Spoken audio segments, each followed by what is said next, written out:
Assalamualaikum warahmatullahi wabarakatuh. Bismillah, tawakkaltu 'alallah, la haula wala quwata illa billah. Asyhadu an la ilaha illallah wa asyhadu anna Muhammadar Rasulullah. Allahumma shalli ala sayyidina Muhammadin wa ala alihi wa sahabatihi ajma'in, amma ba'd. Kita lanjutkan at-tawakkul itu, atau lamma jaa al-ajzu. Lamma jaa al-ajzu. Ya, itu kan. Bismillahirrahmanirrahim. Lamma jaa al-ajzu, ketika seseorang itu menghadapi realita di depannya bahwa dia tidak mampu. Ketika ketidakmampuan terlihat atau datang, minhum harrakul harakata, mereka bekerja keras, bergerak, berbuat, ya, ma'al qudrati, dengan segala kemampuan yang mereka miliki. Wasukunu wa taslim, tapi juga kadang-kadang tinggal duduk diam, tidak berbuat apa-apa, ya, menyerah kalah, indal ajzi, ketika dia merasa tidak mampu. Ini kondisi psikologis kita sendiri ketika menghadapi masalah yang menurut logika kita tidak mungkin tercapai, lalu kemudian keburu putus asa, ya sudah diam, ya tinggal diam, ya udah, tidak berbuat apapun juga. Tapi kalau kita dalam diri kita ada keyakinan, masih ada harapan, maka kita walau bagaimanapun akan terdorong untuk berbuat sesuatu, untuk melangkah. Nah, kadang-kadang banyak orang masih ada di dalam rumah, lalu punya keinginan untuk mencapai sesuatu. Masih di dalam rumah, dia sudah mempertanyakan nanti caranya bagaimana, jalannya lewat mana. Saya bilang keluar aja dulu. Nanti setelah keluar juga kelihatan jalannya kok. Ya, jadi di sini saya ingin mengatakan bahwa segera saja mulai dulu. Jangan terlalu banyak mikir, jangan sampai nanti yang terjadi banyak orang yang banyak mikir tapi tidak berbuat apa-apa. Iya. Tapi sebaliknya juga, kadang-kadang kamu juga banyak berbuat tapi nggak pernah mikir. Ya, jadi dua-duanya itu menjadi penyeimbang. Sehingga saya sering mengatakan bahwa harapan itu harus dirawat, dipelihara, ya. Jangan sampai pupus, jangan sampai hilang. Jangan sampai mati tengah jalan, hilang harapan.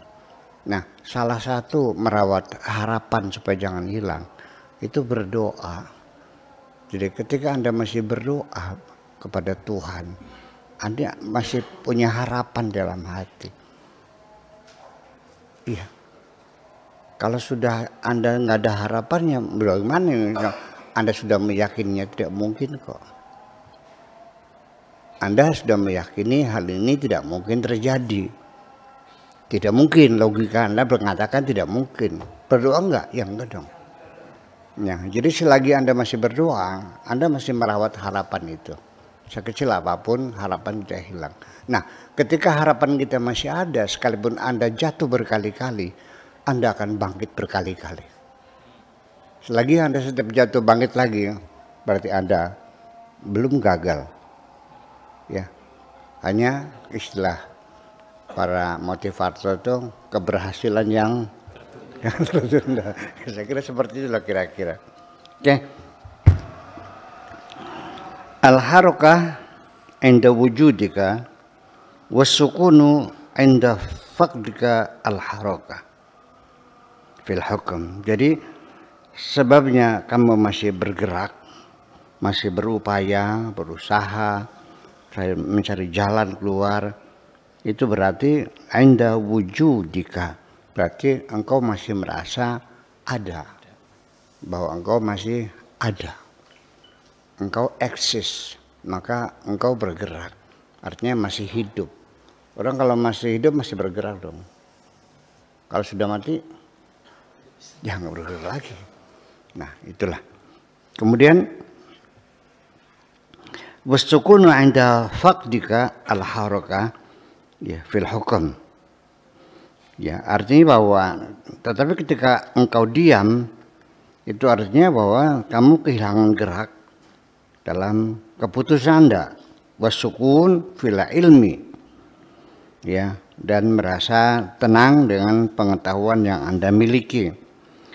Innama tasahhu nafsuka ba'da khurujika minan nafas wal hawa, baru semata-mata disebut benar ya nafsumu itu setelah engkau keluar dari nafsumu, wal hawa dan dari hawa nafsumu, wa taba dan tabiat kamu, wal khalq dan teman-teman kamu, fil jumlati secara keseluruhan.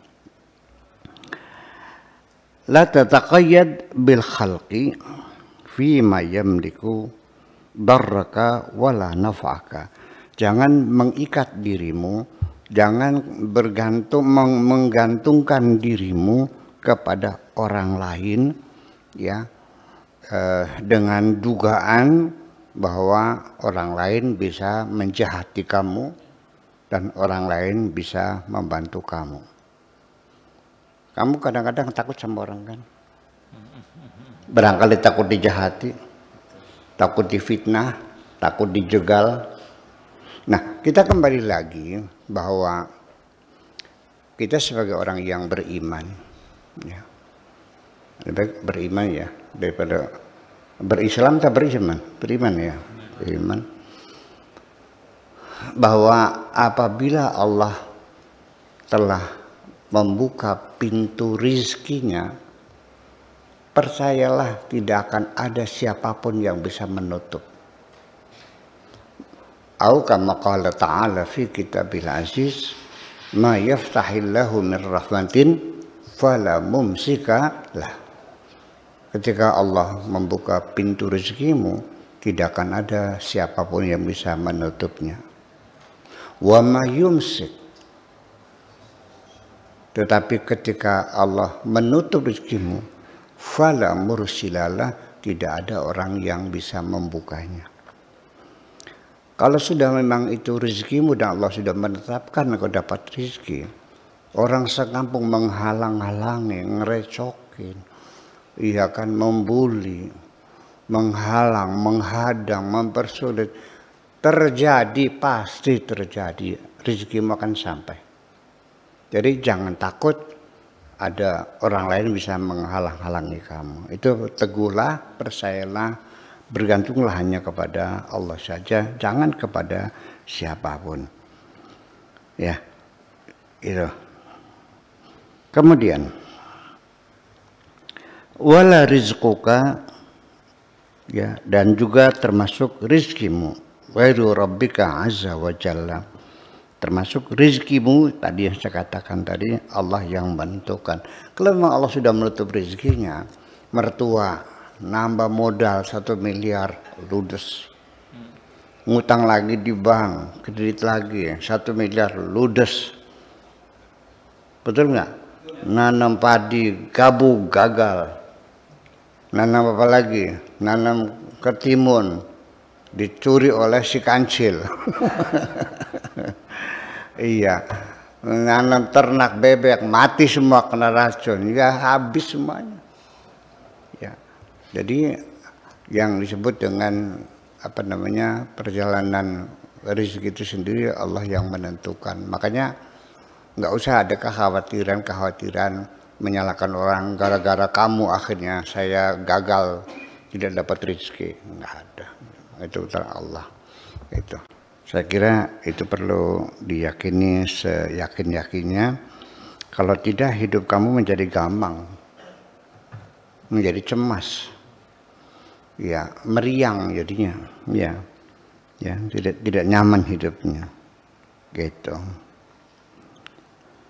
La tataqayyad bil khalqi fi ma yamliku darraka wala nafaka wala rizqaka ghairu rabbika azza wa jalla. Kun abadan fi ta'atihi. Yang penting kamu selalu mentaati Allah secara konsisten dan konsekuen. Ya cobalah jalanilah agama yang kau yakini, ya, secara konsisten, ya, jangan mencela-mencela, jangan leyap-leyap, ya. Wa amrahu wa nahyahu, segala perintahnya, segala larangannya, cobalah ditaati semuanya itu. Udah percayakan dirimu, apa yang Tuhan mau perintahkan laksanakan, apa yang Tuhan mau larang ya jangan dilanggar, ya. Damailah hatimu, ya, jangan banyak berbuat dosa. La yabqa biyadika syai'un siwallah azza wa jalla. Ya, sampai pada tahapan tidak ada apapun di tanganmu. Artinya sampai engkau merasakan di dunia aku tidak punya apa-apa kecuali hanya mengandalkan kepada Allah Subhanahu wa ta'ala saja. Ini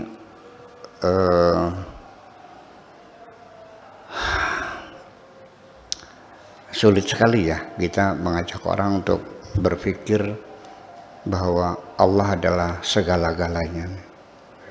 Masih tetap aja orang tuanya kaya, ya mengandalkan orang tuanya.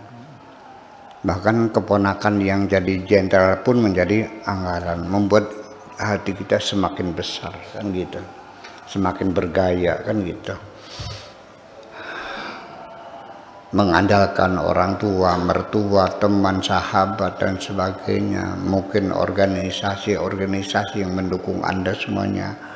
Jangan bergantung kepada siapapun, bergantunglah hanya kepada Allah Subhanahu wa ta'ala. Yang menentukan adalah Allah. Pak Rahmat pernah ini enggak dongeng si Kabayan? Itu kan selamatnya kan hanya kebetulan-kebetulan semua. Ya. Ada perampok mau datang, perutnya mules dianya tuh. Ya kan, akhirnya pergi ke kebun, beol di kebun, ya perampoknya yang ketemu kan gitu. Itulah seringkali kita dalam hidup ini secara kebetulan. Dan itulah namanya perlindungan Allah, penjagaan Allah pada diri kita. Mungkin kita tidak sadar ya, tapi itu semuanya yang menyelamatkan adalah Allah Subhanahu wa ta'ala. Jangan bergantung kepada siapapun, bahwa la yabqa biyadika syai'un siwallah azza wa jalla. Tidak ada lagi tinggal di tanganmu apapun kecuali Allah. Artinya engkau tidak memiliki pendukung siapapun, tidak mempunyai penolong siapapun. Semuanya yang mendukungmu, yang menolongmu, yang membantumu, yang menyelamatkanmu, semuanya hanya Allah Subhanahu wa ta'ala. Fatasiru aghnal khalqi. Dengan demikian maka engkau baru bisa menjadi orang terkaya di alam dunia ini. Kenapa? Karena engkau hanya bergantung kepada yang maha kaya, maka engkau menjadi orang yang paling kaya. Kalau engkau bergantung kepada orang-orang miskin, sesama kamu manusia yang tidak bisa apa-apa dan tidak punya apa-apa, ya Anda menjadi miskin. Ketika Anda bergantung kepada yang maha kuasa, nanti Anda akan selalu bisa. Tapi kalau bergantung kepada makhluk yang tidak bisa apa-apa, Anda nantinya bakal tidak bisa apa-apa juga. Itu. Jadi hanya bergantung kepada Allah Subhanahu wa ta'ala, ya. Ketika Anda tidak bergantung kepada siapapun, berarti Anda sudah jadi orang kaya. Lalu orang kaya itu apa definisinya, apa sih? Orang yang duitnya banyak itu? Enggak juga. Orang kaya itu orang yang sudah tidak butuh siapapun dan sudah tidak butuh apapun.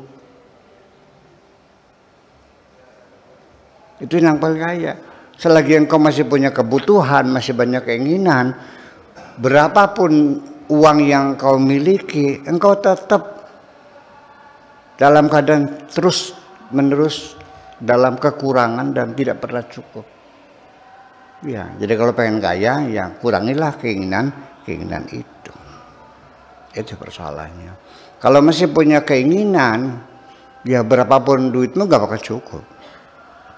Jadi orang kaya itu orang yang sudah tidak butuh apapun dan tidak butuh kepada siapapun. Itulah orang kaya. Lah iya. Jadi malah justru orang kaya akhirnya membutuhkan orang miskin. Atau orang miskin yang butuh sama orang kaya. Ayo tebak-tebakan dulu nih.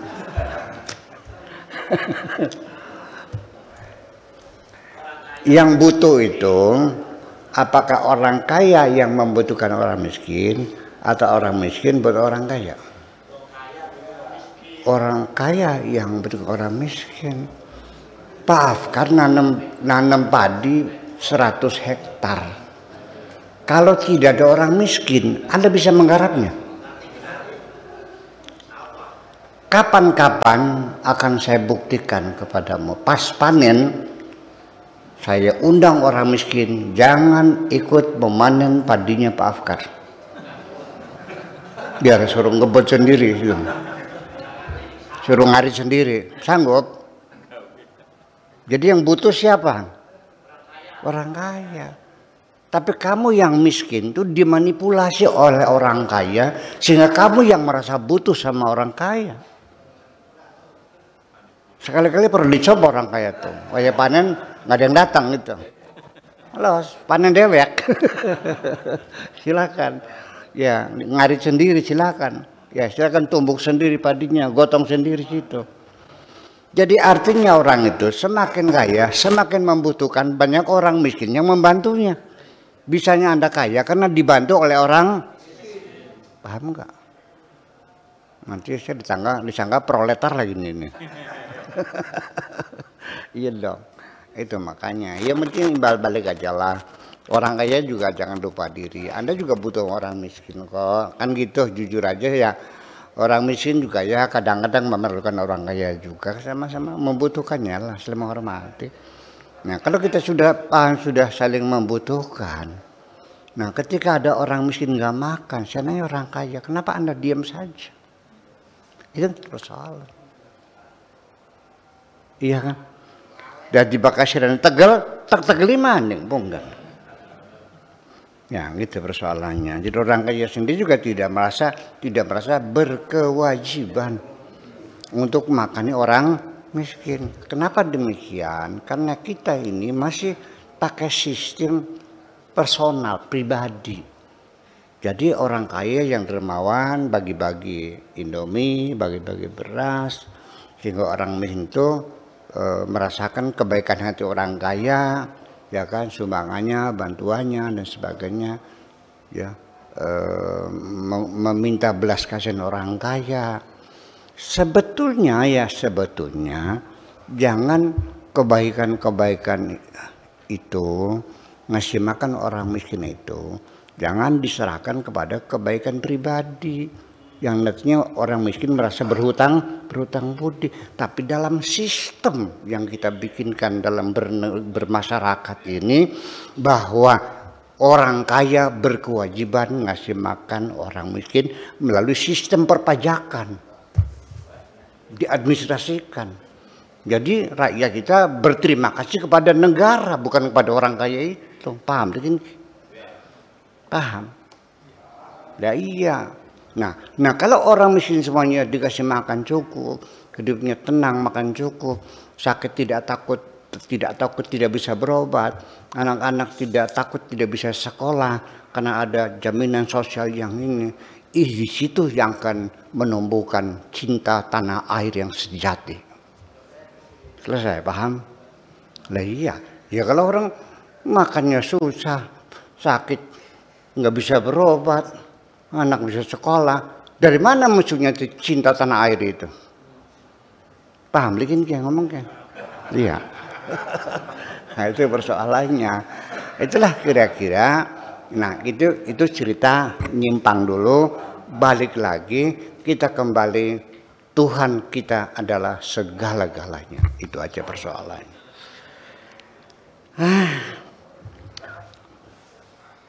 Anda juga kalau baik hati, nolong orang, membantu orang, yang nggak pernah Anda kasih makan, yang sakit Anda obati, Anda dicintai orang kok. Percaya nggak? Lah ya iya, itu. Itulah. Jadi di kebaikan-kebaikan kerjasama antar masyarakat itu masuk dalam satu sistem keadilan sosial. Ya, jadi bukan kebaikan pribadi. Nah, kalau sudah terjamin keadilan sosialnya, nah barukah kebaikan pribadi itu kami kasih peluang orang kaya yang uangnya berlebihan, kan gitu. Yalah, ada masjid, bangunan berapa itu bangunannya? 5 miliar lah, saya bantu 1,5 miliar. Kebaikan pribadi silakan itu mah. Ya, jadi jangan sampai orang miskin harus berterima kasih kepada orang kaya. Iya, berterima kasihlah kepada Allah Subhanahu wa taala. Gitu.